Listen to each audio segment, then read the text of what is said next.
안녕하세요. 이가피 교수의 신간읽기입니다. 오늘 함께할 책의 제목은 내가 사랑한 서양 고전, 김욱동 지음, 연암서가에서 23년 5월 15일에 발행하였습니다. 저자는 서강대학교 인문대학 명예교수이고 포스트 모더니즘을 비롯한 서구문학 이론을 국내에 소개하고 그 이론을 토대로 우리 문학 작품과 문화현상을 새롭게 읽어내는 학자이자 문학가입니다. 이 책을 선택한 이유는 내가 사랑한 동양 고전이라는 책이 이 책과 동시에 출판되어서 저도 옛날부터 읽어온 책들을 다시 한번 그 의미와 맥락을 알 수 있겠다는 생각을 했고요. 또 어떤 책들이 선정되었을까 궁금하기도 했습니다. 이 책은 50가지 작품으로 구성되어 있습니다. 저자는 책머리에서 먼저 고전이란 무엇인가를 이야기합니다. 서양에서 고전이라는 말의 뿌리를 더듬어 올라가다 보면 라틴어 클라시쿠스를 만나게 된다. 이 단어는 본디 고대 로마 시대 상층 시민 계급을 일컫는 말이었다.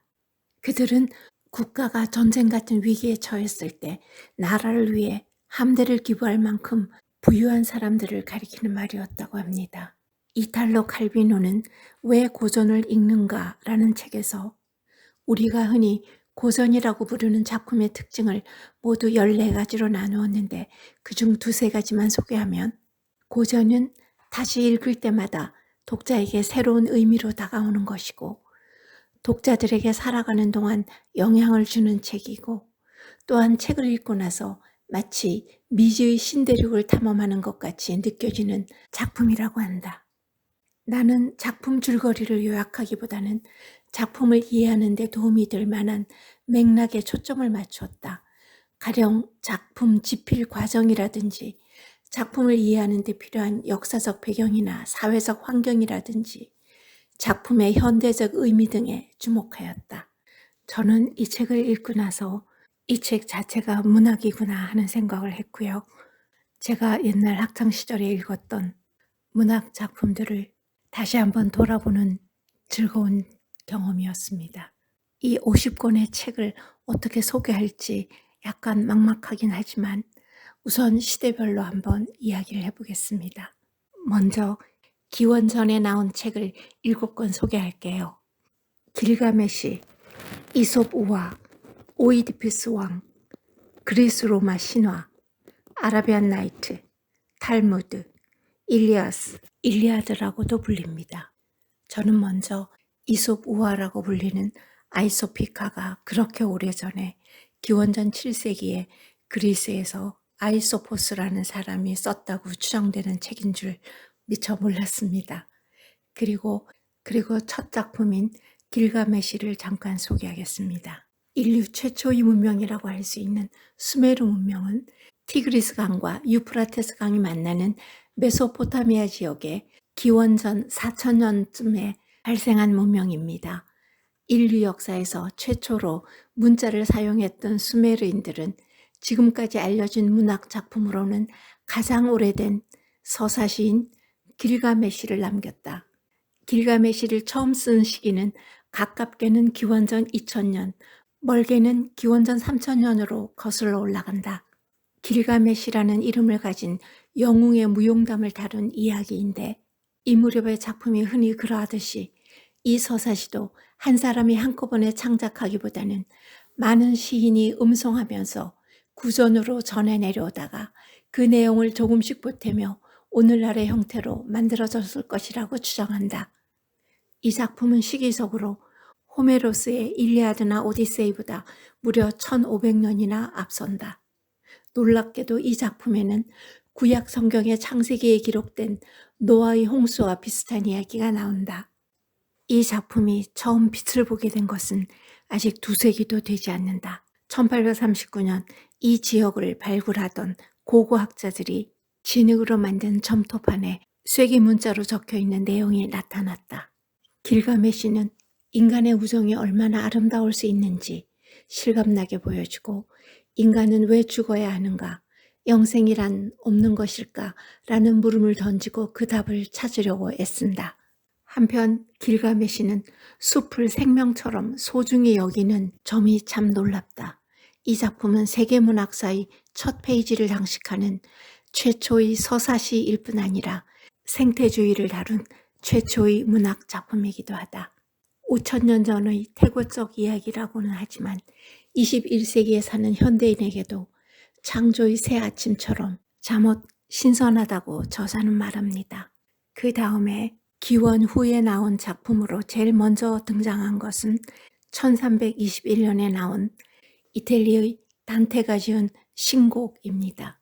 그 다음으로 누구나 아는 셰익스피어 작품선이 나옵니다. 셰익스피어는 16세기 말부터 17세기 초까지 작품 활동을 했습니다. 다음으로 17세기를 대표하는 작품은 두 가지가 나왔는데요. 하나는 스페인의 세르반테스가 지은 돈키호테, 두 번째는 영국의 밀턴이 지은 신라권입니다. 이제 17세기가 지나고 18세기를 대표하는 작품도 역시 두 작품이 소개되어 있는데요. 아일랜드 작가 조너선 스위프트가 쓴 걸리버 여행기, 그리고 괴테의 첫 작품이기도 한 젊은 베르테르의 고뇌입니다. 그 다음에 나온 19세기에 많은 작품들이 소개되어 있는데 21개나 됩니다. 작품의 이름만 열거해 보겠습니다.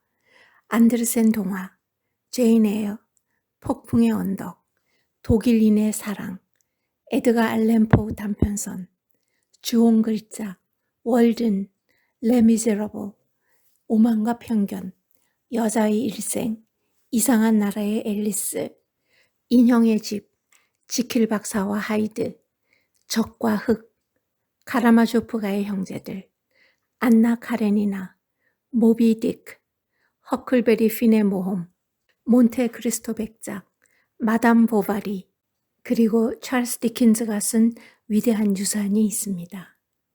그럼 다음으로 20세기에 나온 작품들은 작가와 함께 소개하겠습니다. 1907년 프랑스의 곤충학자 앙리 파브르가 쓴 파브르 곤충기, 1910년 가스통 루루가 쓴 오페라의 유령, 앙드레 지드가 쓴 좁은 문, 아일랜드 작가 제임스 조이스가 쓴 젊은 예술가의 초상, 미국 스캇 피츠제럴드가 쓴 위대한 개츠비, 알베르 까뮈의 이방인, 조지 오웰의 동물농장, 생텍쥐베리의 어린 왕자, 해밍웨이의 노인과 바다, J.D. 셀린저의 호밀바트의 파수꾼, 카잔 차키스의 그리스인 조르바, 가브리엘 가르시아 마르케스의 100년 동안의 고독, 하펄리의 앵무새 죽이기, 움베르트 에코의 장미의 이름, 마지막으로 체코의 망명 작가인 밀란 쿤데라가 쓴 참을 수 없는 존재의 가벼움. 20세기 작품 중에서 제가 몰랐던 작품인 100년 동안의 고독을 소개하겠습니다. 20세기 세계 문학사를 가만히 들여다보면 강대국에 눌려서 정치적으로나 경제적으로 힘겹게 살아온 라틴 아메리카 여러 국가에서 뛰어난 작가들이 많이 등장하였다. 콜롬비아 태생의 소설가 가브리엘 가르시아 마르케스는 이러한 작가 중에서도 단연 첫 손가락에 꼽힌다. 그는 1982년 노벨 문학상을 받았고 1967년에 나온 그의 대표작 100년 동안의 고독은 전 세계 언어로 번역되어 널리 읽히고 있다.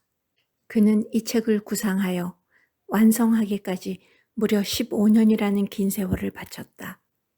흔히 라틴 아메리카의 창세기요 묵시록으로 일컬어지는 이 소설은 한 가문의 흥망성쇠의 역사에 초점을 맞춘 가족사 소설이다.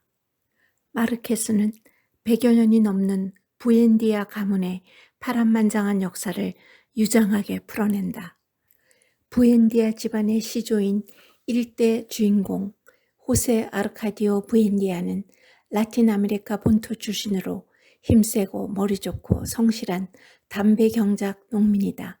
그는 스페인 상인 출신 집안의 딸인 우르술라 이구아랑과 결혼하여 가정을 꾸리는데 이 두 집안은 오랫동안 서로 혼인관계를 맺어 혈통이 거의 비슷해진 상황이다. 근친혼에 따른 기형아 출산이 두려운 나머지 두 집안은 두 사람의 결혼을 반대하지만 도마뱀을 낳으면 도마뱀을 예쁘게 키우면 된다는 호세 아르카디오 부엔디아의 확고한 신념을 꺾을 수는 없다. 가족의 반대를 무릅쓰고 이렇게 결혼한 두 사람은 동네를 떠나 새로운 정착지를 찾아간다. 콜롬비아의 험준한 산을 넘고 물을 건너 어느 늪지대 근처에 다다른 부부는 마침내 그들을 따라온 사람들과 함께 마콘도라는 마을을 세운다. 가장 질서 있고 어느 누구도 사망한 적이 없는 영생의 낙원이라고 할 마콘도는 여러모로 창세기에 기록된 에덴 동산을 떠오르게 한다. 그러나 집시들이 얼음, 자석, 확대경, 사진기와 같은 문명세계의 발명품들을 마콘도로 가지고 오면서부터 이 마을은 점차 다른 모습으로 변해간다. 원시적인 마콘도 마을은 이렇게 현대 문명과 그 제도가 침투해 들어오자 조금씩 몰락의 길을 걷기 시작한다. 예를 들어 국가의 정당이 도입되면서 정쟁과 내란이 일어나는가 하면 정부에서 임명한 군수가 무장한 군인들을 데리고 와 이 마을을 통치하기도 한다. 이러한 외국인들과 현대 문명이 무려 4년여에 걸친 대홍수에 흔적도 없이 휩쓸려 가고 난 뒤에서야 비로소 마콘도 마을은 어느 정도 다시 원래의 모습을 되찾는다. 100년 동안의 고독은 작품의 제목에서도 볼 수 있듯이 고독한 운명을 타고난 부엔디아 집안의 비극적 역사를 호흡이 긴 만연체 문장으로 기술한 작품이다. 문학적 실험실이라고 불러도 좋을 이 작품은 현실과 환상의 경계를 무너뜨리는 마술적 사실주의 기법을 널리 알린 작품이다.